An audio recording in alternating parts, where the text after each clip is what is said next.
Hello everyone, welcome to my channel. Today we are going to discuss about the निफा virus. तो चलिए आज का जो हमारा चर्चा का विषय है वो क्या है, निफा वायरस। ये फिर से न्यूज़ में इसलिए है क्योंकि केरला के अंदर इस वायरस की वजह से फिर से 2 डेथ्स जो हैं वो रिकॉर्ड में आ चुकी हैं। ठीक है, तो सबसे पहले अगर आप इस डिज़ीज़ की बात करते हो तो जो WHO है इसने इस डिज़ीज़ को बताया है कि ये क्या है, एक जूनोटिक डिज़ीज़ है। ठीक है, जूनोटिक डिजीज़ वो होते हैं जो ट्रांसमिट होते हैं एनिमल से पीपल की तरफ। ठीक है, मतलब जानवरों से इंसानों में ये आते हैं और ये पीपल टू पीपल कांटेक्ट के थ्रू भी जो है वो आगे फैलते जाते हैं। ये एक तरह का RNA वायरस है क्योंकि वायरस की टाइप होती हैं, उसमें से ये RNA वायरस है। ठीक है, हैनी पैविरस जो है इसमें देखने को मिलते हैं इसके जीन्स।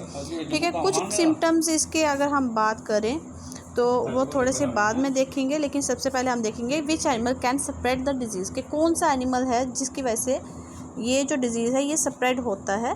वो कौन सा है जिसमें हम बोलते हैं जैसे फ्रूट बैट्स हैं। ठीक है, जो फैमिली जो है पेटिरोपोडिएट की, ठीक है, वह उनसे ये जो है ये फैलता है। और इसके साथ साथ पिग्स जो होते हैं ये क्या करते हैं, एक इंटरमीडिएट होस्ट का काम करते हैं। कहने मतलब ये कि जो फ्रूट बैट्स हैं जब ये इसको खाते मतलब इनके जो अंदर ये डिज़ीज़ जो तैयार होता है, तो इनको अगर पिग्स खा रहे हैं, जब कोई ऐसे एनिमल्स खा रहे हैं तो वो क्या करते हैं, इनके खाने से क्या होता है जब वो सांस लेते हैं तो क्योंकि जब पिग सांस लेते हैं तो काफ़ी ज़्यादा माइक्रो ऑर्गेनिज्म जो है वो रिलीज़ करता है।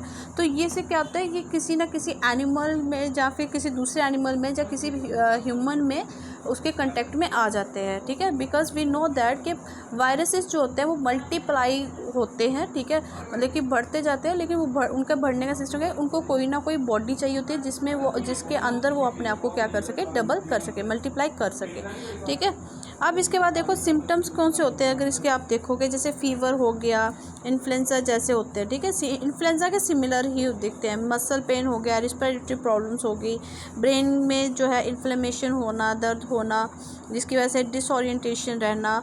तो जैसे कुछ पर्सन्स जो होते हैं ना उसमें इन्फेक्शन जो है वो जो सिम्टम्स है वो दिखे ही नहीं जाते। ठीक है, मतलब कुछ लोग होते हैं जैसे अभी आपने कोविड का देखा तो कुछ लोगों को तो केसेस सामने आ गए कि कफ हो रहा है, जो थ्रोट क्रैश करिए, लेकिन कुछ में ऐसे डिजीज सिम्टम्स जब कोरोना वायरस 2 आया जब, ठीक है, तो जब उसके नेक्स्ट वेरिएंट आए तो उसमें क्या हो गया था, सिम्टम्स जो थे वो दिखना बंद हो गए थे। ठीक है, बहुत ज़्यादा सिम्टम शो नहीं हो रहे थे। उसी तरह से निफा वायरस के भी सिम्टम जो है वो कुछ लोगों में दिखाई नहीं देते हैं। ठीक है, उसके अलावा अगर जो एक सबसे इम्पोर्टेंट बात है कि इस वायरस को हम क्यों ये न्यूज़ में है, ठीक है, वो मैं आपको बता चुकी हूँ कि केरला में फिर से इसको देखा गया है कि इस वायरस की वजह से डेथ्स हुई हैं। ठीक है, अब इसके साथ साथ अगर हम देखें कि ये जो वायरस है क्या इसकी वैक्सीन तैयार हुई है या नहीं हुई है। ठीक है, तो ये बहुत बुरी बात है कि अभी तक हमारे पास ऐसी कोई वैक्सीन नहीं है जो इस डिज़ीज़ को क्या कर सके,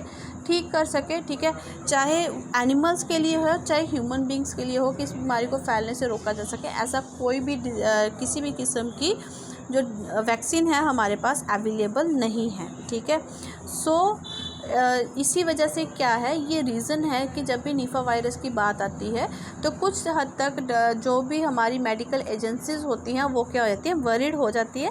और इसी वजह से जो गवर्नमेंट है वो भी क्या करती है, इसको जो है वो प्रोटेक्शन के बोलते हैं ना, prevention is better than cure. तो पहले ही बोलते हैं कि इलाज से पहले आप क्या करो, इससे बचने की कोशिश करो। Thank you, have a nice day, keep watching my channel.